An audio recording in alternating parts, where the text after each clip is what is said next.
नमस्कार। राष्ट्र की बात के साथ मैं हूं मानक गुप्ता। आज राष्ट्र की बात में एक बार फिर से बंगाल चुनाव पर बहस होगी, क्योंकि एक, बंगाल में कल चौथे दौर का मतदान होने वाला है, और दो, इस चौथे दौर के अहम मतदान से ठीक पहले चुनाव आयोग ने ममता बनर्जी को एक और नोटिस दे दिया है। पहला नोटिस आपको याद होगा ममता बनर्जी को इसलिए दिया था क्योंकि उन्होंने मुस्लिम मतदाताओं से एक होने की अपील कर दी थी, धर्म के नाम पर वोट मांगा था। पहला नोटिस वो था। दूसरा नोटिस इस बात पर है कि उन्होंने चुनाव करवाने में लगे सुरक्षा बलों को लेकर एक भड़काऊ बयान दे दिया है, और इलेक्शन कमीशन ने माना है कि यह भड़काऊ है, न सिर्फ चुनाव आचार संहिता का उल्लंघन है, बल्कि कानून की आईपीसी का भी उल्लंघन है। अब ममता को जवाब देना है वो अलग, लेकिन आखिर ममता बनर्जी ने यह बयान क्यों दिया, इसके मायने क्या है? और साथ ही साथ आज अमित शाह का नया दावा कि शुरू के 3 चरणों के जो चुनाव हुए हैं वो उसमें ही करीब 65 से 70 सीटें जीत लेंगे, इस दावे में कितना दम है? आज ही बस इसी पर होगी राष्ट्र की बात में बहस। लेकिन पहले जरा देख लीजिए ममता बनर्जी ने क्या बयान दिया था और चुनाव आयोग का नोटिस क्या कहता है। देखिए।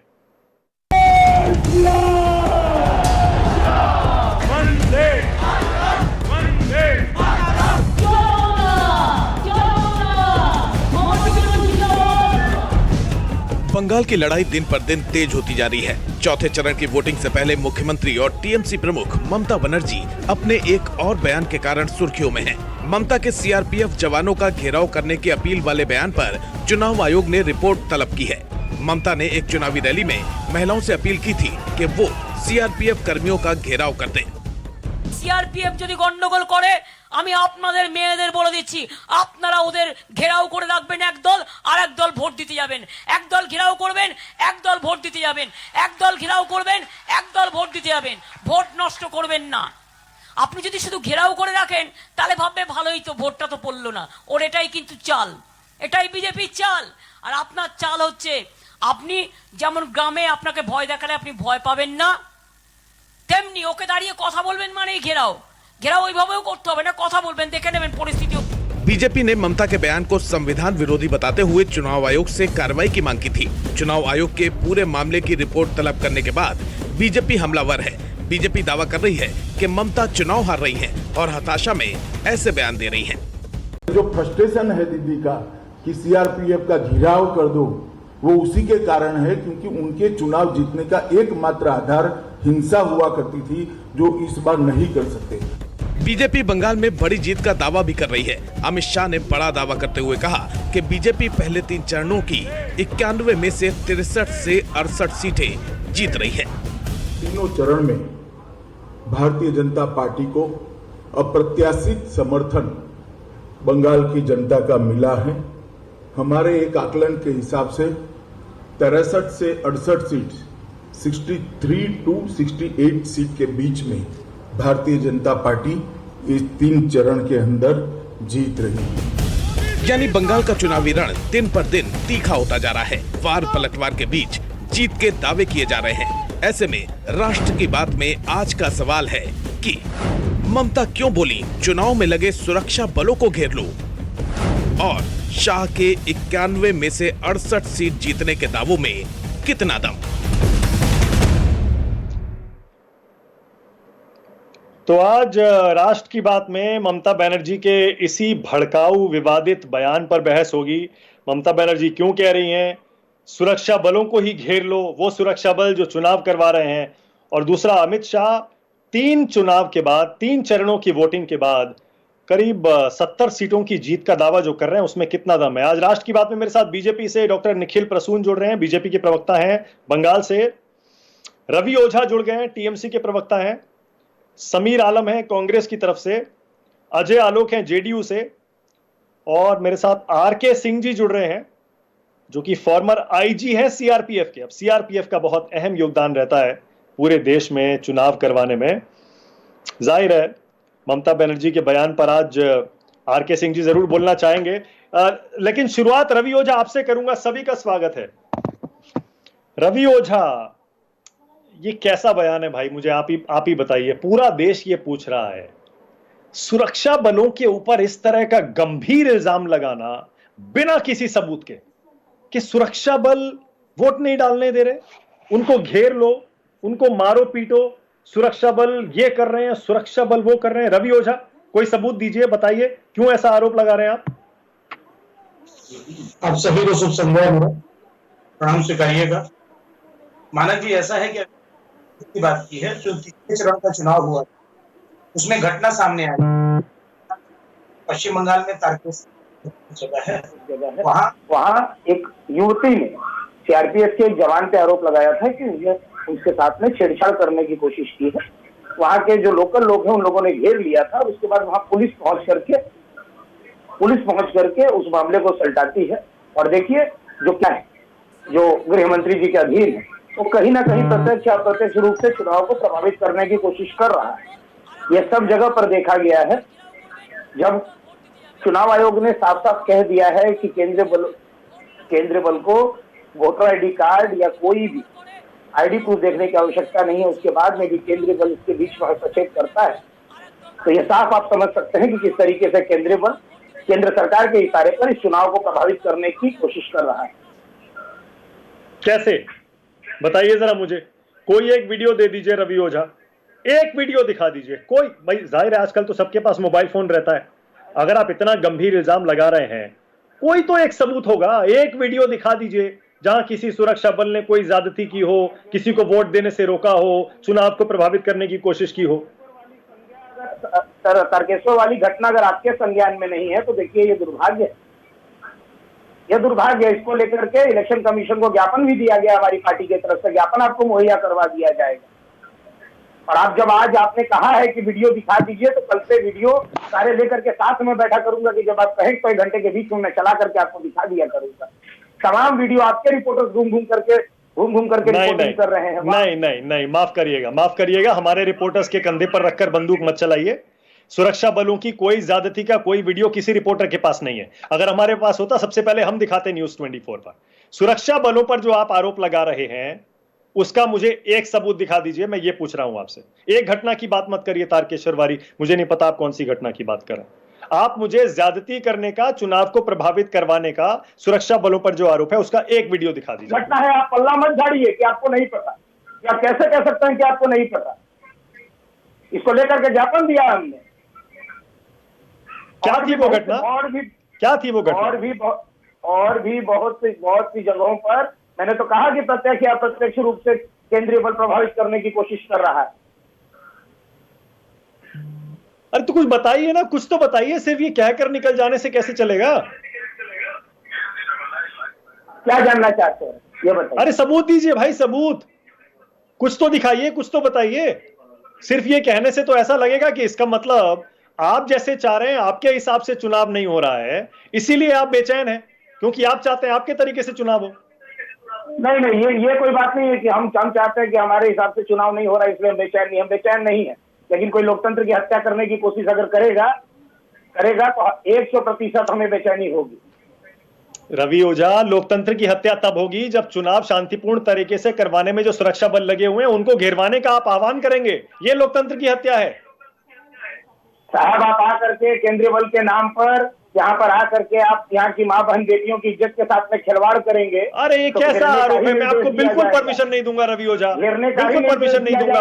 सबूत बिना सबूत के ऐसे आरोप नहीं लगा सकते आप। नहीं है, खादी पहना भी भगवान नहीं है और वर्दी पहना व्यक्ति भी भगवान नहीं है, तो माताओं बहनों की इज्जत के साथ खेलेगा। अरे भाई, तो कोई सबूत दीजिएगा या ऐसे ही कुछ भी बोल के निकल जाइएगा?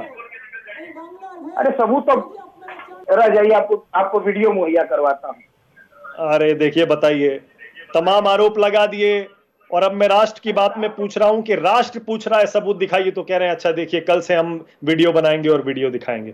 कैसी बात कर रहे हैं रवि ओझा? वीडियो दिखाएंगे नहीं, छोटे छोटे पोर्टल जितने कवरेज करते हैं वो उठा करके आप देखिए। ये आरोप बेबुनियादी तौर पे नहीं लगाए जा रहे हैं। इलेक्शन कमीशन अगर ज्ञापन लेगा तो बेबुनियादी तौर पे नहीं लेगा। अरे ज्ञापन तो सबका लिया जाता है, किसका ज्ञापन नहीं लिया जाता है? अरे मुझे ज्ञापन देना मत सिखाइए आप। ज्ञापन तो मैं कोई भी चला जाएगा उसका ज्ञापन लिया जाएगा। ज्ञापन क्या होता है? शिकायत होती है, ले ली जाती है, वो तो उसमें क्या है? इसका मतलब है कि आप स्पष्ट रूप से कह रहे हैं कि उस युवती ने जो आरोप लगाया है वो आरोप झूठा है। अरे मैं कुछ नहीं कह रहा हूं, मैं तो सिर्फ ये कह रहा हूं आप जो आरोप लगा रहे हैं उसके सबूत दीजिए। मैं कुछ नहीं कह रहा हूं। कोई भी कर सकता है। देखिए परेशानी ये है ना कि अमित शाह जी ने एक रैली में भी कहा था एक चैनल से कि सरकार हमारी बन जाएगी तो उसके बाद आप भी हमारे साथ में चले आएंगे, तो सारा खेल वैसे ही घूम रहा है, मुझे समझ में आ रहा है। अच्छा ठीक है, ओके फाइन। हंस लीजिए, बहुत जल्द पूरा देश हंसने वाला है, पूरा देश हंसने वाला है, आप हंसिए। नहीं रवि, वो बात देखिए, वो जो आपने अमित शाह का बयान बताया ना, वो वाकई मजेदार था, उस पर मैं हंस रहा था, मैं आपकी बात पर नहीं हंस रहा था। हाँ अच्छा, डॉक्टर निखिल प्रसून, उन्होंने गलती से सच्चाई बयान कर दिया, उन्होंने गलती से भारतीय मीडिया किस तरीके से काम कर रही है सरकार के लिए, सच्चाई बयान कर दिया उन्होंने। अच्छा ये आपकी मीडिया हमारी मीडिया मत करिए। अमित शाह की अगर उसी बयान की बात करेंगे, उस पर बहस करेंगे, तो फिर वो दूसरी डायरेक्शन में चली जाएगी, क्योंकि अमित शाह मीडिया किस तरीके से काम कर रही है। अच्छा ठीक है, ओके फाइन, ऑलराइट, बेहद ठीक है, वरना ममता बनर्जी, हाँ डॉक्टर निखिल प्रसून, मच जाता है, लेकिन दिलीप जो ममता बेहद बनर्जी को कहते हैं पूछिए तो आप लोग चुप होकर बैठे रहते हैं। कुछ दिनों के अंदर, हाँ निखिल प्रसून बोलिए, हाँ बोलिए जी, ये बेहद दुर्भाग्यपूर्ण ये है कि हमारे जो 22 जवान जिन्होंने अपने कर्तव्य की परिवेश पर अपने प्राणों की आहुति दी है छत्तीसगढ़ में, उनकी चिता की आग भी ठंडी नहीं हुई, तब जाकर के एक संवैधानिक पद पर सक्रिय व्यक्ति जिसने की संविधान की शपथ ली है, उसके मुख से इतना अपमानजनक शब्द उनके लिए प्रकट होना न सिर्फ उनका अपमान है, पश्चिम बंगाल की जनता का अपमान है, बल्कि समस्त भारतवर्ष का भी अपमान है। यह दुर्भाग्यपूर्ण है, इसकी जितनी कड़ी से कड़ी निंदा की जाए शायद कम हो, लेकिन पूरे देश को सोचना होगा कि राजनीति किस दिशा में जा रही है। जो लोग अपने प्राणों को हथेली पर लेकर के हमारी रक्षा कर रहे हैं, उनके लिए इतनी अभद्र भाषा का प्रयोग करना, इसको कतई यह राष्ट्र बर्दाश्त नहीं करेगा, पश्चिम बंगाल की जनता तो बिल्कुल भी नहीं। ये करीब 124A सेडिशन का मामला बनता है, 186 सेक्शन का मामला बनता है, जिसमें कि किसी भी सरकारी व्यक्ति या अधिकारी को या मुलाजिम को अपने कर्तव्य का निर्वहन करने में जो किसी भी तरह की बाधा दी जाती है, उसका इल्जाम है। मैं चुनाव आयोग से आग्रह करता हूं, और हमने चुनाव आयोग को कहा भी है कि शीघ्रातिशीघ्र इस पर कड़ी से कड़ी कार्रवाई की जाए, और इस पर व्यापक और वह विभिन्न धाराओं में इस पर एक्शन लिया जाना चाहिए, जिसमें कि सेडिशन की धारा भी। आप लोगों को उकसा रहे हैं कि आप सीआरपीएफ का घेराव करिए, एक तरह से आप इंस्टिगेट कर रहे हैं, उनको उकसा रहे हैं कि सीआरपीएफ के ऊपर प्रहार किया जाए, उन पर हिंसा की जाए। अगर अपने देश की आर्मी और सीआरपीएफ को आप लोग घेरिएगा, उसके ऊपर आप प्रहार करिएगा, तो फिर तो कुछ बचा ही नहीं। आप अगर एक मॉक ड्रिल होता है नवान्न में, तो आप कहते हैं कि आर्मी ने कू करने का ठान लिया है, आर्मी विद्रोह करने पर उतर गई है। और 2011 का समय याद करिए, वही केंद्रीय बलों को लाने के लिए आप समूचे देश से, आप ईसी से लेकर के जो सीपीएम के आतताइयों ने आपकी जो कमर तोड़ रखी थी, उसके खिलाफ जो आप संघर्ष कर रही थी, पूरा देश, पूरा पश्चिम बंगाल आपके साथ था। उसी केंद्रीय बलों के बदौलत आज आपने जो फ्री एंड फेयर इलेक्शन हुआ, उसमें आपने सत्ता पाई है। आप जिस वक्त रेलवे मंत्री थी तब अच्छा, मतलब free and fair, doctor Prasoon free and fair मान रहे हैं ना?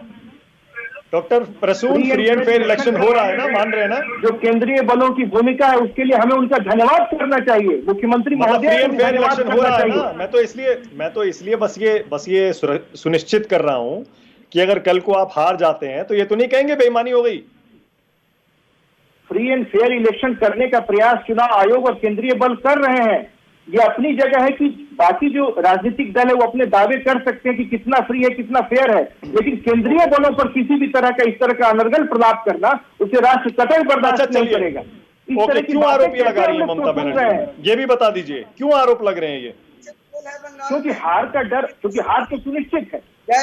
हार को सुनिश्चित देखकर दीवार पर लिखी हुई इबारत की तरह स्पष्ट है हार। अब उनको बहाने खोजने हैं, तो उन्होंने कभी वो जो एक्सीडेंट हुआ उसको साजिश बताया, उसके बाद जितने अल्पसंख्यक वोटर हैं उनको एकजुट होने के लिए कहा, और आज का दिन ऐसा है कि वो कह रहे हैं कि सीआरपीएफ और केंद्रीय बल करने दे रहे हैं। समीर एक सेकंड, आप ही के पास आ रहा हूं। तो इस तरह की जो एलिबाई खोजने का जो स्प्री चल रहा है उनका, एक बहाना से दूसरा, दूसरा से तीसरा, तीसरा से चौथा, ये उनका नर्वसनेस दिखा रहा है, और पूरी तरह से वो मैदान से बाहर हो चुकी है। वो इस बात को इंगित करता है। ओके, क्योंकि आप तो अमित शाह कह रहे हैं कि जो 3 फेज के चुनाव हुए हैं उसमें से वो कह रहे हैं कि हम 63 से 68 सीटें जीत रहे हैं, मतलब आधी बाजी आपने 3 चरण के चुनाव में जीत ली है। 150 के करीब सीटें चाहिए होती है ना? देखिए, अब की बार 200 पार का जो नारा उन्होंने दिया है, उसको पूरी तरह हम लोग धरातल पर उतारने जा रहे हैं, ऐसा हमें विश्वास है। और पश्चिम बंगाल की जनता हमें आशीर्वाद देने के लिए उद्यत है। ऐसा हम मानते हैं। Okay, all right. समीर, हाँ आइए, समीर बताइए जरा। और ये मैं बयान अपने दर्शकों के लिए फिर से पढ़ के सुना रहा हूं, अपनी स्क्रीन पे हम दिखा भी रहे हैं बार बार। ममता बनर्जी एक बार नहीं 2 बार केंद्रीय सुरक्षा बलों पर आरोप लगा चुकी हैं। उन्होंने जो कूच बिहार की चुनावी रैली है उसमें कहा था केंद्रीय रिजर्व पुलिस बल पर नजर रखें, उनका घेराव करें, वो लोगों को वोट नहीं डालने देते, एक दल उनको बातों में उलझाए, दूसरा दल वोट डालने जाए। इस तरह हर कोई अपने मताधिकार का इस्तेमाल कर सकता है। समीर, आपको क्या लग रहा है, क्या है ये बयान, इसमें दम है क्या? नहीं, ये गलत है। मैं के बारे में कुछ नहीं कहूंगा, क्योंकि आज वो है तभी हिंदुस्तान है। मैं जवानों के लिए मैं एक शब्द अब शब्द नहीं कहूंगा, मगर मैं ये कहूंगा कि बंगाल में इलेक्शन कमीशन पूरा ही टोटल फेल है।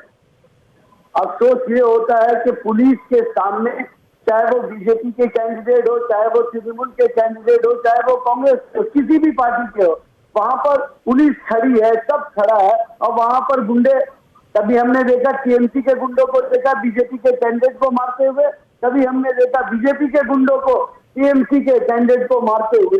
ये गुंडागर्दी खत्म कौन करेगा? ये जिम्मेदारी तो इलेक्शन कमीशन की है। क्या इलेक्शन कमीशन फेल नहीं है? 8 चरण में बंगाल का चुनाव होता है, बाकी सारे राज्य में 1 से 2 बार में हो जाता है, बंगाल में 8 चरण में क्यों? मुझे ये आपने तो अभी से हार मान ली समीर जी।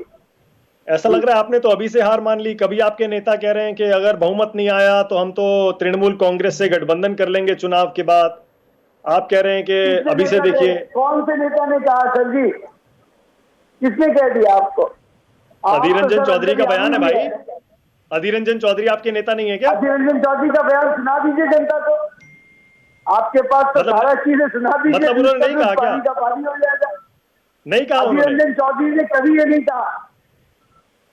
अच्छा, क्या कहा उन्होंने? चौधरी ने ये नहीं कहा। मैं कॉन्फिडेंस से कह रहा हूँ, अपने नेता पे भरोसा है मुझे।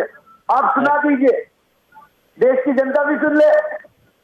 सब जगह बयान छपा हुआ है। अगर आप उसे मना कर रहे हैं, रिफ्यूट कर रहे हैं, तो ठीक है, मैं आपकी बात रिकॉर्ड पे ले लेता हूं। मेरे पास उनका रिकॉर्डेड बयान नहीं है, लेकिन सब जगह छपा हुआ है। गूगल करिएगा, अभी आ जाएगा। आपके पास मोबाइल है, गूगल कर लीजिए अभी के अभी अधीर रंजन चौधरी ने क्या कहा है। बहुत सारे लोग बहुत कुछ छाप देते हैं और बोलने को तो अरे नहीं, अगर गलत छाप, अगर गलत, सुनिए, मोदी जी ने कहा था इंटरनेशनल मंच पे कि 600 करोड़ लोगों ने मुझे वोट देके पीएम बनाया, तो क्या उस बात नहीं समीर नहीं, मजाक की बात नहीं है। देखिए, अगर बीच चुनाव आपके नेता को गलत कोट किया गया है और झूठा बयान आपके नेता के नाम से छापा गया है, आपको सू कर देना चाहिए, केस कर देना चाहिए उन सारे मीडिया हाउसेस पर, क्योंकि इसका मतलब तो सीधे सीधे आप चुनाव के बीच अपनी हार मान रहे हैं। मैं बिल्कुल करूंगा।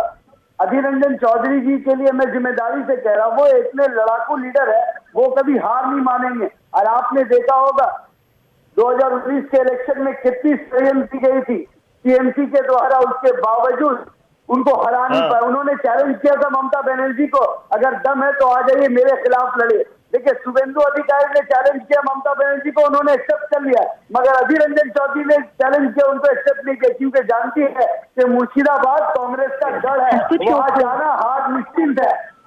ओके, अच्छा मैं बता देता हूँ चैलेंज को एक्सेप्ट नहीं किया जाता है। अच्छा, मैं एग्जैक्ट बता देता हूँ। अधीर रंजन चौधरी ने जब उनसे पूछा गया कि जरूरत पड़ी तो टीएमसी को सपोर्ट करेंगे क्या, तो उन्होंने कहा ये काल्पनिक सवाल है, अभी इसका कोई वक्त नहीं है, अभी तो हम मुख्यमंत्री अपना बनाने के लिए लड़ाई लड़ रहे हैं और हम नहीं जानते कि वो अगर हार जाती हैं तो कहां जाएंगी, और राजनीति जो है वो संभावनाओं का खेल है, यानी कि विकल्प सारे के सारे खुले हुए हैं। खैर नहीं, अजय आलोक, मैं दोनों चीजों पर आपका बयान, आपका स्टेटमेंट, आपका रिएक्शन चाह रहा हूं। एक तो ये जो ममता बनर्जी ने कहा है सुरक्षा बलों को लेकर, एक बार नहीं 2 बार, और दूसरा क्या 3 चरणों में 91 में से 68 से 70 सीटें बीजेपी जीत रही है? अमित शाह का दावा है। खैर देखिए, दावा पे मैं कुछ नहीं कहूंगा, हर पार्टी अपना अपना दावा करती है। स्वाभाविक है कि अमित शाह जी भारतीय जनता पार्टी के वरिष्ठतम नेताओं में से एक हैं, तो वो दावा करेंगे तो क्या गलत है भाई? दूसरे को क्यों मिर्ची लगती है? उनका अधिकार है, वो कर सकते हैं। दूसरी बात मैं कहूंगा कि ममता दीदी और टीएमसी जिस तरह से केंद्रीय सुरक्षा बलों को लेकर प्रलाप मचा रही है, माना कि आप नया जर्नलिज्म शुरू किए होंगे, मुझे लगता है आपको टीएन सेशन की याद आती है 1996। पूरे राजनीतिक दलों में यही माहौल था ना। और थोड़ा और रिफ्रेश करता हूँ, 2005 बिहार चुनाव, केजे राव, याद कीजिए लालू यादव कैसे प्रेस कॉन्फ्रेंस कर करके इलेक्शन कमीशन को कोस कोस के गाली देते थे जब सुरेंद्र यादव को जेल कर दी गई थी और हर जगह पैरामिलिट्री फोर्सेस एलएमजी के साथ बूथ लुटेरों को भगा रही थी। तो ऐसा दर्द किसको होता है, ये देश की जनता, प्रदेश की जनता जानती है। केंद्रीय सुरक्षा बल हमारा मान है, और आप अगर चुनाव करवा रहे हैं, बिहार में भी चुनाव हुए थे, सारे केंद्रीय सुरक्षा बल यहाँ पे मौजूद थे। कहाँ, अब तो कोई यहाँ बिहार में नहीं कोई कंप्लेन करता है। आज अचानक टीएमसी को क्यों प्रॉब्लम हो रही है? पैरों के नीचे से जब जमीन खिसकती है ना, तो हमेशा ये सब दिक्कत होता है। इसलिए अब उस पर ज्यादा ध्यान मत दीजिए। अब तो चुनाव आयोग ने इस पर नोटिस ले लिया है, उनसे जवाब भी मांगा है, ममता दीदी जवाब देंगी। लेकिन सच्चाई यही है कि दुनिया में किसी को आपने नहीं छोड़ा है साहब। चुनाव आयोग ध्वस्त, केंद्रीय आयोग ध्वस्त, भाजपा ध्वस्त, प्रधानमंत्री ध्वस्त, सुप्रीम कोर्ट ध्वस्त, एकदम कलकत्ता की गंगा से दूध डाल के निकली तो सिर्फ टीएमसी। तो मुझे अब ये सब हंसी आती है। खैर छोड़िए, अब तो 20 दिन बचे हैं, परिणाम 2 मई को आ ही जाएंगे। बाकी बचे कुछ 4 चरणों के लिए सब कोई अपना जोर लगा रहे हैं, जोर आजमाइश चल रही है। लेकिन आपने सुना होगा ये रवि ओझा बैठे हैं टीएमसी से, वो कह रहे हैं कि वो सुरक्षा बल जो हैं, जो वर्दी पहने हुए हैं, भगवान थोड़े हैं, अगर गलत करेंगे तो उनका विरोध किया जाएगा। क्या दिक्कत है इसमें? बिल्कुल, इसमें कोई शक नहीं है। गलत करेंगे तो विरोध बिल्कुल किया जाएगा। हर बूथ पे चुनाव आयोग ने वीडियो कैमरास लगवाए हुए हैं, फुटेज निकालिए। हर बूथ के बाहर भी वीडियो कैमरास लगे हुए हैं, फुटेज निकालिए। रोड पे चुनाव कोई अगर सीआरपीएफ या बीएसएफ का जवान बदसुमीति करता है, आजकल हर कोई वीडियो बना लेता है। आपको वीडियो बनाने, आप वीडियो मांगते हैं तो ये कहते हैं खोज के कल दिखाएंगे। बात है ये सब हताशा और निराशा का परिचय है और कुछ नहीं है। अब खिसियानी बिल्ली खंबा नोचे, समय निकल गया। चक्कर ये है, अब हारने के 100 बहाने आप खोज लीजिए, उसमें क्या दिक्कत है? ओके। आरके सिंह जी, चुनाव आयोग ने जो नोटिस दिया है ममता बनर्जी को, उसमें लिखा है कि सुश्री बनर्जी शायद ये नहीं समझ रही है कि इस तरह के बयानों से बंगाल की राज्य पुलिस के बीच भी अविश्वास की भावना पैदा हो सकती है। क्या, कितना खतरनाक ये बयान आप आरके सिंह जी मानते हैं कि सुरक्षा बलों को घेर लो, और जैसे रवि ओझा कह रहे हैं कि पता नहीं वो क्या क्या गलत काम कर रहे हैं बंगाल में? ये बहुत ही खतरनाक बयान है। ममता बनर्जी खुद ही जानती हैं कि जब उनको सीपीएम से लड़ना था तो उन्होंने हाथ पैर जोड़ के इतना हंगामा करके इसी फोर्स को बुलाया था कि साहब सेंट्रल फोर्सेस भेजिए, सीआरपी भेजिए, नहीं तो यहाँ पर खून की होली खेली जाएगी। इस तरह की वारदात, इस तरह के बयान थे उनके, और आज वो उसी सीआरपी पे आरोप लगा रही हैं। ये अलग बात है कि पॉलिटिकल लीडर्स जो है कुछ भी बोलते हैं, कुछ भी कह सकते हैं, ये जो है डेमोक्रेसी में सबका अधिकार है। लेकिन मैं आपको एक बात बताना चाहता हूं, और उनको भी समझ लेना चाहिए कि सीआरपी को आरोप करने से वो खुद नीचे देखना पड़ेगा उनको, क्योंकि सीआरपी में 10 लड़के, अगर 10 भी लड़के किसी भी कंपनी प्लाटून या सेक्शन से निकालिएगा, उसमें 7 से 8 स्टेट के लड़के मिलते हैं। आप किसको नीचा दिखाना चाहते हैं? उसमें सारे स्टेट के लड़के होते हैं, सारे स्टेट के लोग इस बात को बुरा मानेंगे। सीआरपीएफ एक बड़ी ही क्लीन, साफ सुथरी और एफिशिएंट फोर्स है। उसको आप किस तरह से मतलब बुरी नजरों से देखने के लिए कह रहे हैं? उनके खिलाफ आप एक्शन की बात कर रहे हैं। मानक एक बात और बताना चाहता हूं, I read between the lines of every political move, and मैं आपको ये बताना चाहता हूं कि हमें इस तरह से प्रेशराइज किया जा रहा है कि फोर्सेस गोली चलाएं, मारें और इस तरह के हर एक्शन लें ताकि इन लोगों को मौका मिले। ये सीए के टाइम से शुरू हुआ है, किसान आंदोलन में चलता रहा, अभी भी यही है। ये चाह रहे हैं कि किसी तरह से प्रोवोक करके आर्म्स फोर्सेस को ये करने पर मजबूर करें कि वो फायर करें, वो डंडा चलाएं, वो जोर जबरदस्ती करें। ये चाहते हैं ये लोग।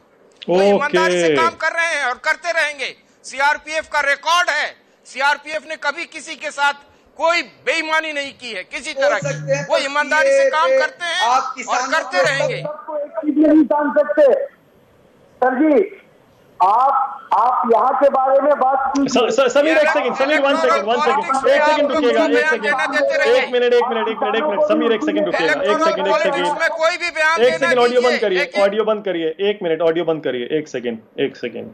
आरके सिंह जी ने बड़ा गंभीर आरोप लगाया, रवि ओझा जवाब दीजिए।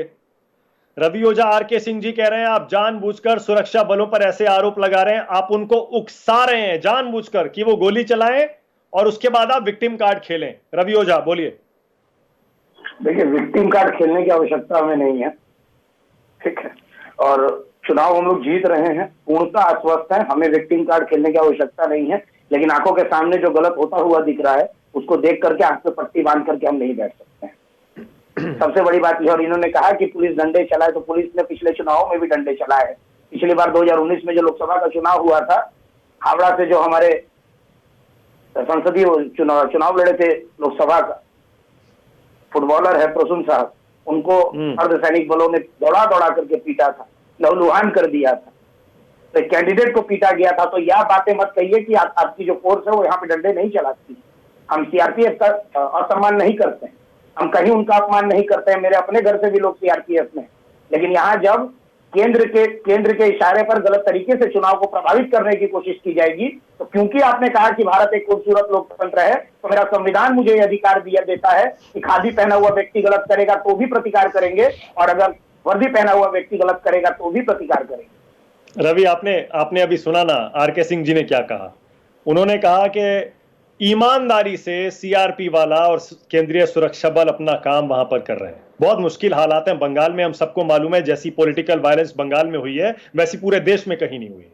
ऐसे में ईमानदारी से वो अपना काम कर रहे हैं, उनको जानबूझकर उकसाने की कोशिश की जा रही है। प्रत्याशी को छोड़ करके बाकी पार्टी के जो प्रत्याशी आप उनको घुसने नहीं दे रहे हैं। उठा करके वीडियो देखिएगा, नंदीग्राम में जो सीपीएम की प्रार्थी थी मीनाक्षी, उसको नहीं घुसने दिया गया। क्या बात कर रहे हैं आप? भारतीय जनता पार्टी का प्रार्थी कहीं भी जा सकता है, अन्य दल का प्रार्थी नहीं जाएगा। और उसके बाद आप कहते हैं कि आप निष्पक्ष है, इस चीज को मान लिया जाए। कोई भगवान नहीं है इस धरती पर, कोई भगवान नहीं है, जो गलत करेगा उसका विरोध होगा। आरके सिंह जी बोलिए, आरके सिंह जी जवाब दीजिए कि सुरक्षा बल जो है वो आखिरकार इशारों पे काम कर रहे हैं सरकार के। हाँ बोलिए।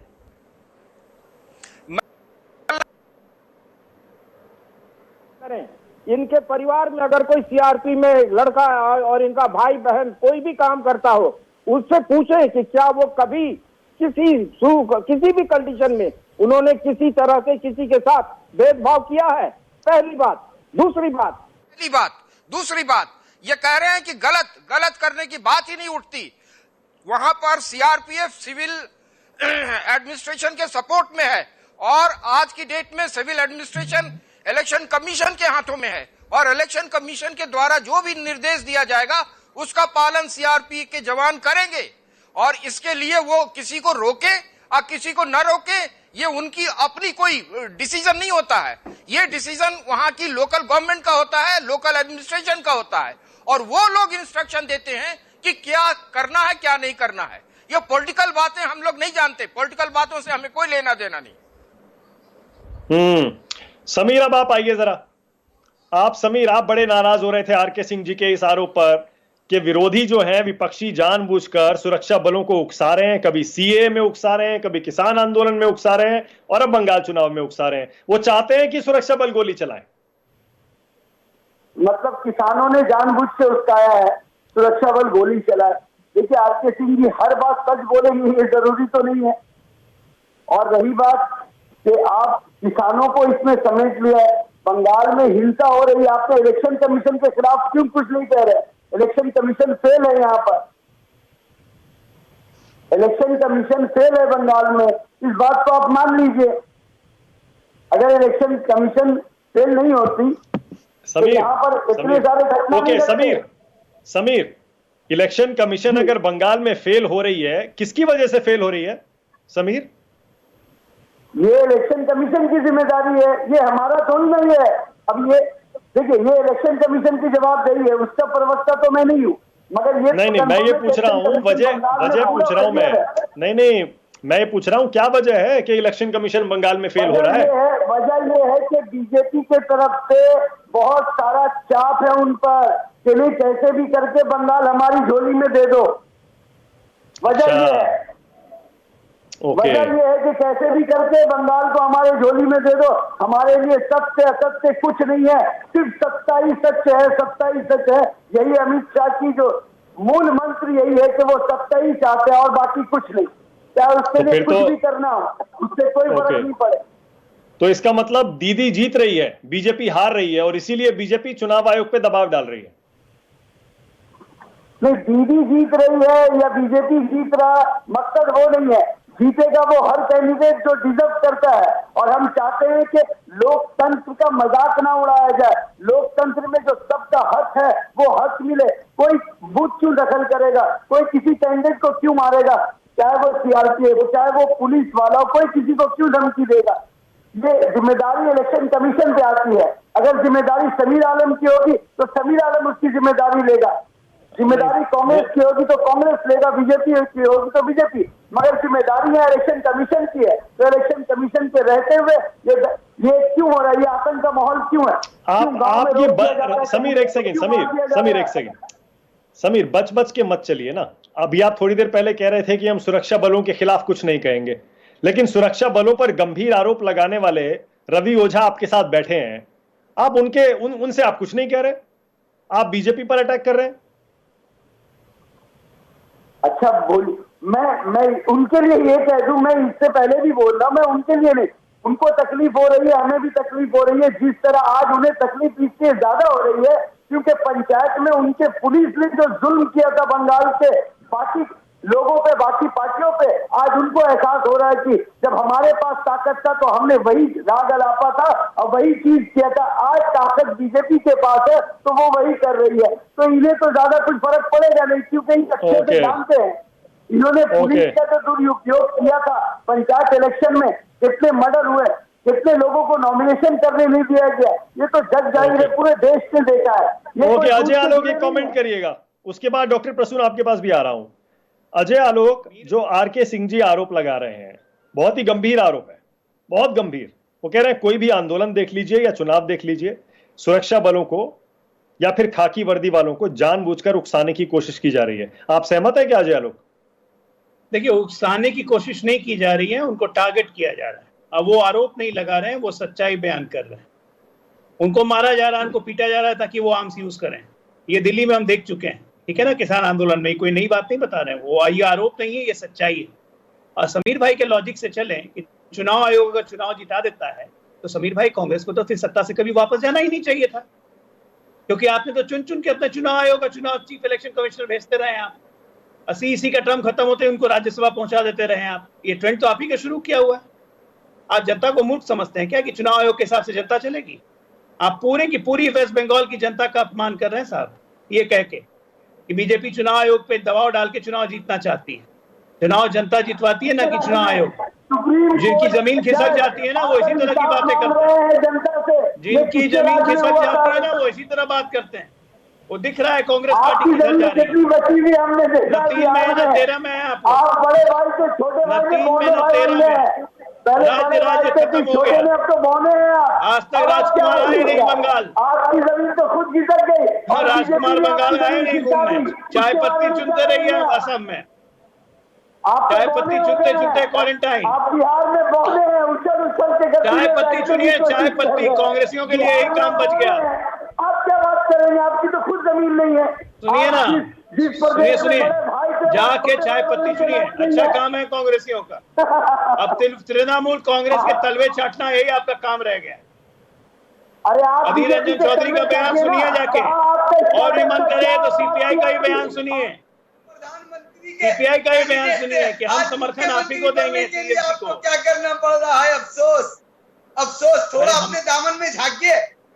हमारा दामन तो बहुत साफ है, नहीं मारते हम तो पत्थर नहीं मार रहे। बिहार में हालत देखिए, और ये हालत भी बीजेपी ने किया है। सुन लीजिए, ये जो बीजेपी ने आपका बड़ी चिंता हो रही है आपको, हमारी आपको पूरा साफ कर देंगे।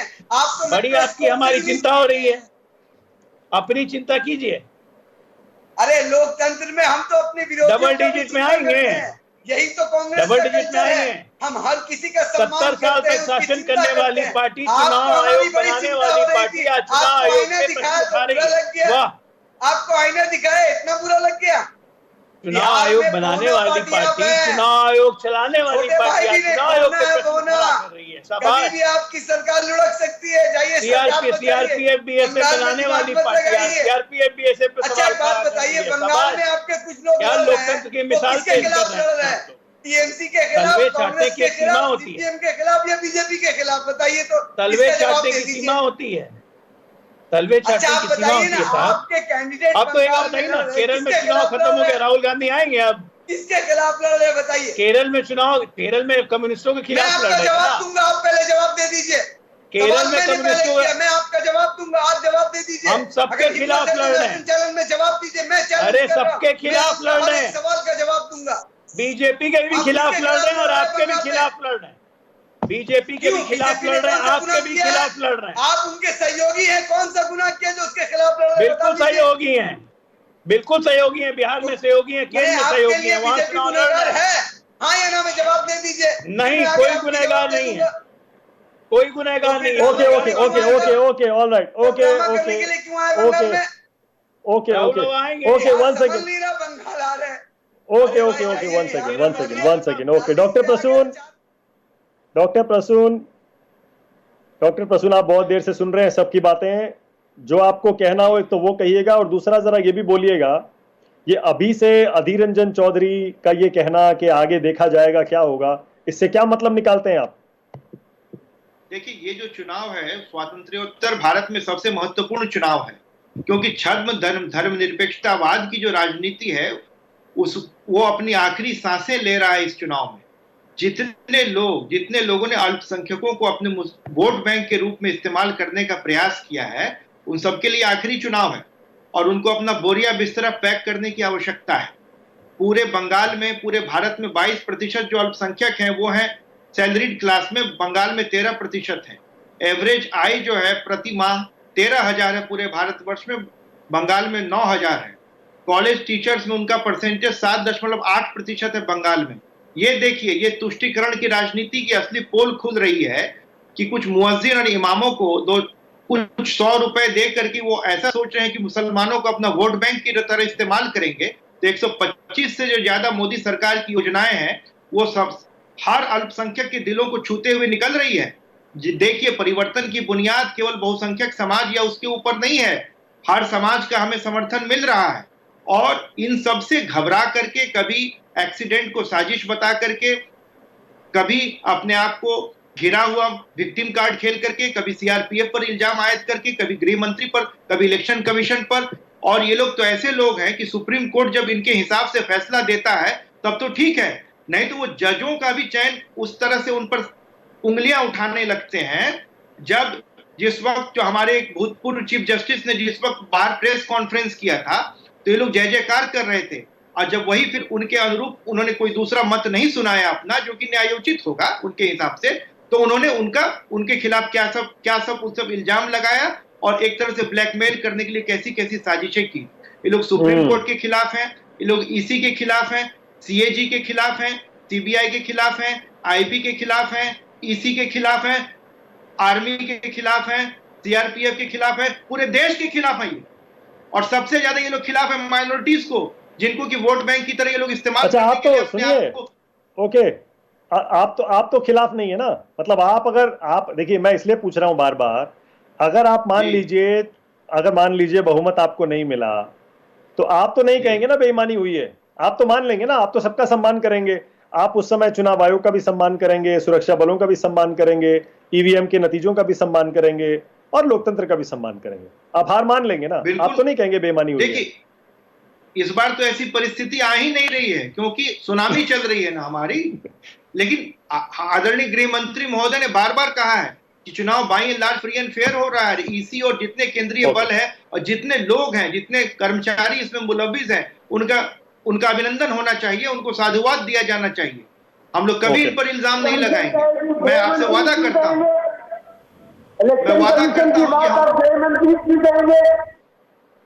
क्यों अभी आप कह रहे हैं कि इलेक्शन गृह मंत्री कमीशन, शांतिपूर्ण अरे इलेक्शन कमीशन, ये काम इलेक्शन कमीशन का है या गृह मंत्री जी का है? अरे धन्यवाद देने का काम, अरे धन्यवाद तो कम से कम दे सकते हैं कि कितनी मेहनत से सब लोग जुटे हुए मैदान में। ये तो वही बात हो गई वाह, आप अरे इलेक्शन वाह, कमीशन के आप प्रवक्ता इलेक्शन- क्यों बन रहे हैं? आप बीजेपी अरे के प्रवक्ता छोड़िए हैं या साहब। इलेक्शन कमीशन के प्रवक्ता? पहले ये बताइए। अरे आप तो आपके गृह मंत्री देखिए, कहते हैं कि आप फेल हो रहा है इलेक्शन। सीआरपीएफ ये आपका काम दुश्मन इलेक्शन बन गया। कमीशन का काम इलेक्शन आर्मी कमीशन को आपका करने दुश्मन दीजिए। बन गया। आप क्यों करेंगे? फौज आपका दुश्मन हो आपके गया। हर प्रवक्ता अरे जो इलेक्शन भी लोग कमीशन हैं, के तरफ क्यों कौन उनके लोग हैं प्रवक्ता इलेक्शन बन जाते कमीशन? हैं आप? अच्छा एक सेकंड अच्छा ओके वन सेकंड ऐसे दर्शक समझ नहीं पाएंगे, रुकिए ना एक सेकंड रुक जाइए दर्शक समझ नहीं पाया, एक साथ बोलेंगे तो मुझे दरअसल फिक्र हो रही है। एक सेकंड आर के सिंह जी को भी स्क्रीन पर लाइएगा जरा। आर के सिंह जी, मुझे फिक्र हो रही है जब इस तरह का बयान दिया जाता है कि सुरक्षा बलों को घेर लो। भगवान ना करे अगर अब कल चौथे चरण का चुनाव है, अगर इस तरह की कहीं कोई घटना हो जाती है तो उसके लिए कौन जिम्मेदार होगा? आर के सिंह जी, और ऐसा हम सुनिश्चित कैसे करें कि ऐसी घटना ना हो? देखिए, हमारा फोर्स जो है वो बहुत ही मैच्योर और बहुत ही काबिल फोर्स है। हमको पूरा भरोसा है कि हमारे जवान, हमारे ऑफिसर्स अपने काम को सही तरीके से अंजाम देंगे। मैं इतना जरूर इन लोगों को बताना चाहता हूं, अपने दिल पे हाथ रख के सारे पॉलिटिकल पार्टी के जो प्रवक्ता बैठे हैं, मैं उनसे पूछना चाहता हूं, हिंदुस्तान का ऐसा कौन सा स्टेट है जहां पर बिना सीआरपीएफ के इलेक्शन होता है? बिना सीआरपीएफ के इलेक्शन किसी स्टेट में नहीं होता और कहीं भी कोई शिकायत नहीं होती, कभी भी कोई इस तरह के इल्जाम नहीं लगे कि सीआरपीएफ ने कोई भाईबंदी की है। सिविल पुलिस पर लगते हैं और सिविल पुलिस के जगह पर पैरामिलिट्री फोर्सेस को लगाया जाता है, इसी कारण कि किसी तरह की कोई बेईमानी ना हो, किसी तरह का कोई गलत काम ना हो। और पूरा हिंदुस्तान इस बात को मानता है कि सीआरपीएफ एक ऐसा फोर्स है जो बहुत ही ईमानदारी से अपना काम करता है। अब ये लोग पॉलिटिकल लोग हैं, अपने एक दूसरे पर जो आरोप लगाना लगाए, जो कीचड़ फेंकना फेंके, फोर्स को उससे अलग रखें। बिल्कुल सही है ना, बिल्कुल ठीक है। आपने कहा पूरे देश में चुनाव करवाने में सीआरपी की भूमिका है, सब जानते हैं और बिल्कुल सही है। और अब बताइए नहीं तो रवि ओझा, आपको भी पता है, पंजाब देख लीजिए, बीजेपी हारी, कांग्रेस जीती। दिल्ली याद कर लीजिए, बीजेपी हारी, आम आदमी पार्टी जीती। उसके बाद मध्य प्रदेश, राजस्थान, छत्तीसगढ़ आपको याद ही होगा, तीनों जगह कांग्रेस जीती थी, बीजेपी हारी थी। वहां भी ये चुनाव तो सीआरपी ने कराए थे ना, इसी चुनाव आयोग ने कराए थे। तो या तो ये भी कह दीजिए कि उन चुनाव में भी बेईमानी हुई थी, सुरक्षा बलों ने बेईमानी करके कांग्रेस को जितवा दिया था, कह दीजिए। वर्तमान समय में चुनाव पश्चिम बंगाल में हो रहे हैं और यहाँ जो रूपरेखा हम देख रहे हैं उसके ऊपर मैं बात कर रहा हूँ। कहां पर क्या हुआ वहां आंख दे करके नहीं बैठे थे। और एक बात जब मैं कहता हूं, मैं उस एक घटना का जिक्र करता हूं जो तारकेश्वर में हुआ। एक बात मैं आर.के. सिंह साहब से कह देता हूं कि आप में हमारी पूर्ण श्रद्धा है, पूर्ण आस्था है। जब हम किसी घटना का जिक्र करते हैं तो संपूर्ण सीआरपीएफ के ऊपर में उसकी निजी विश्वसनीयता पे हम कोई सवाल नहीं उठाते हैं। मैंने जैसा कहा कि मेरे घर से लोग सीआरपीएफ में कार्यरत है, सुन लीजिएगा मानव जी, सुन लीजिएगा, कि बीच बीच में जो आप जो दम्भ भरते हैं मुझे कहने में परेशानी होती है, सुन लीजिएगा। तो हम उसकी निजी विश्वसनीयता पे सवाल नहीं उठाते हैं, लेकिन ऊपर से कोई रिमोट कंट्रोल चलाएगा और उस इशारे पे अगर सीआरपीएफ काम करेगी तब हमें परेशानी होती है। अरे तब हमें आवाज उठाना पड़ता है। नहीं फिर देखिए, ये ऐसा होता नहीं है, ये कभी ऐसा हुआ नहीं है, कभी नहीं। तो ये घोषित कर दीजिए कि आप भगवान होता है ना होगा। आप लोगों से गलतियां नहीं हो सकती है, घोषणा कर दीजिए। भगवान नहीं है, अरे आप लोग अरे साहब, आप ही किस स्तर पे चले गए पता नहीं। हम भगवान नहीं है, लेकिन हम ईमानदार हैं, हम अपना काम ईमानदारी से करते हैं। सेक्सुअल असॉल्ट के केस में भगवान यहाँ कोई नहीं है, जो गलती करेगा उसके खिलाफ आवाज उठाई जाएगी। नहीं रवि एक सेकंड, रवि एक तो आप क्या कर रहे हैं, आप बहुत सारी चीजें मिक्स कर रहे हैं और आप खुद ही अपने आप को कॉन्ट्राडिक्ट भी कर रहे हैं। आप एक तरफ ये कह रहे हैं मेरे घर से भी बहुत सारे लोग सीआरपी में हैं, हम उन पूरी फोर्स पर कोई सवाल नहीं उठा रहे हैं, फिर कह रहे हैं कि सरकार के हाथों में कठपुतली की तरह ये सुरक्षा बल खेल रहे हैं। कमाल है भाई, एक तरफ आप कह रहे हैं सम्मान करते हैं, दूसरी तरफ आप कह रहे हैं कि वो राजनीतिक कठपुतली बनकर चुनाव को प्रभावित कर रहे हैं। मैं व्यक्तिगत तौर पे आपका सम्मान करता हूं। कल के तारीख में अगर आप कातिल साबित हो जाते हैं तो मैं आपका विरोध नहीं करूं, क्योंकि मैं आपका सम्मान करता था। साबित हो जाते हैं? कहां साबित हो गए? किसने साबित कर दिया? कौन सी कोर्ट में हुआ बताइए? साहब हमने भी तो आरोप ही लगाया है। जो तारकेश्वर में उस युवती ने कहा, उस बच्ची ने कहा, अजय आलोक कुछ कह रहे हैं, बोलिए अजय आलोक। अजय आलोक कुछ कह रहे हैं। मैं रवि ओझा जी की बात से बिल्कुल भी अचंभित नहीं हूं, क्योंकि जिसकी नेता को किसी केंद्रीय एजेंसी पे भरोसा नहीं हो और अपने कमिश्नर को बचाने के लिए पूरी सीबीआई का घेराव करने बैठ जाए, उनके आप पार्टी के लोगों से आप क्या उम्मीद करेंगे कि वो सेंट्रल फोर्सेस का या सेंट्रल संस्थाओं का रेस्पेक्ट करेंगे? कभी नहीं। इसे तो भूल ही जाइए रवि ओझा की बात, वैसे भी वो छटपटा रहे हैं। दूसरा, समीर भाई से एक प्रश्न है, बाकी आपसे भी एक प्रश्न है मानक, एक नेता का नाम बताइए इस पूरे देश में आज तक आजादी के बाद से जिसको अदालत ने बैन किया था चुनाव लड़ने से, और जिसको अदालत ने कहा था कि इलेक्टोरल माल प्रैक्टिस साथ में, कौन नेता था समीर भाई? याद है? पूरा भारत जानता है कौन नेता था इलेक्टोरल माल प्रैक्टिस करने वाला, जिसके चुनाव को हाई कोर्ट ने रद्द किया था? ऐसा कौन नेता था इस देश में इलेक्टोरल माल प्रैक्टिसेस के लिए? सिर्फ एक ही नेता थी, आपकी इंदिरा गांधी जी। इसलिए इलेक्टोरल माल प्रैक्टिसेस पे ज्ञान कांग्रेस पार्टी दे और टीएमसी बात करे केंद्रीय संवैधानिक संस्थाओं और संघीय ढांचे की, बड़ा कॉन्ट्रडिक्टरी बात है। आप लोग दोनों खुद बोल के एक्सपोज होते हैं आप लोग। ओके, ऑलराइट, मेरे पास टाइम भी खत्म हो गया है। अब जबकि कल चौथे चरण का मतदान बंगाल में होना है, हम तो यही उम्मीद करेंगे सुरक्षा बलों का सम्मान हो और लोकतांत्रिक प्रक्रिया का सम्मान हो, और सुरक्षा बल भी पूरी कोशिश करें कि फ्री एंड फेयर इलेक्शन हो। करते ही हैं वो, लेकिन फिर भी और इंश्योर करें। सब जगह कैमरे भी लगे हैं, सारे पोलिंग बूथ्स पर सीसीटीवी लगे हैं, वेबकास्टिंग सब जगह हो रही है, मीडिया भी जगह जगह घूम रहा है। तो कहीं भी कुछ अगर गलत होता है तो वो कैमरे से बच नहीं सकता है। और वैसे भी जैसे मैं पहले कह रहा था, आजकल तो हर किसी के पास मोबाइल फोन होता है और हर कोई फौरन वीडियो बनाता है। अगर इस तरह की कोई भी घटना होगी, वीडियो बनेगा, सोशल मीडिया पर वायरल होगा, और हम भी अपनी जिम्मेदारी निभाते हुए सबसे पहले दिखाएंगे न्यूज़ 24 पर। बेफिक्र रहिएगा, हमारी नजर बनी रहेगी। खासतौर से वो लोग सावधान रहें जो चुनाव के दिन गड़बड़ी करने की मन में नियत लेकर बैठे हुए हैं। बहुत बहुत शुक्रिया राष्ट्र की बात में आ जाने के लिए आप सबका। डॉक्टर प्रसून, अजय आलोक, रवि ओझा, समीर, आपका thank you. R K. Singh ji, बहुत बहुत शुक्रिया। छोटा सा ब्रेक ले रहे हैं, खबरें जारी है। नमस्कार, मैं हूं मानक गुप्ता। अगर आपको हमारा ये वीडियो पसंद आया हो तो इसे लाइक और शेयर जरूर करें, और हां, हमें सब्सक्राइब और फॉलो करना ना भूलें ताकि आप देश और दुनिया की कोई खबर मिस ना करें। तो जुड़े रहिए हमारे साथ और देखते रहिए न्यूज़ 24।